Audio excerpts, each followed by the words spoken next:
Сәлем достар, бүгін біз алманың пайдасы мен зияны туралы айтатын боламыз.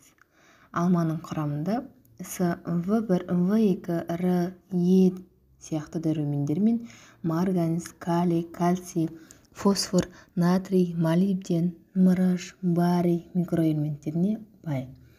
Алмадағы темір қан айналым жүйесіне өте қажет. Сондай-ақ онда жасұнықтың өте көп бөлігі бар. Алма бауыр, бүйрек, асқазан, ішек жолдарының жұмыстарын жақсартады. Бет терісінің түсін жақсартып, жас әрі күтімді етіп көрсетеді. Холестерин мөлшерін азайтып, іш қатудың алдын алады. Диареяны емдеп, иммундық жүйені нығайтады. Алманың құрамындағы жасұнықтың көп болуы колит тоқішектің талғырап қабынып ауруына әкеліп соқтыруы мүмкін.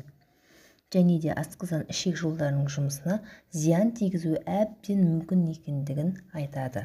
Екіншіден, құрамындағы жеміс қышқылының шамадан тыс көп бөлігі асқазандағы жараны ұлғайтып жіберу қаупі бар. Үшіншіден, алманың қышқылы тістің эмалына қатты әсер етеді, яғни оны жұқартып, тісті сезімтал етіп шығарады. Алма жапырағынан демделген шайды көп ішпегеніңіз абзал.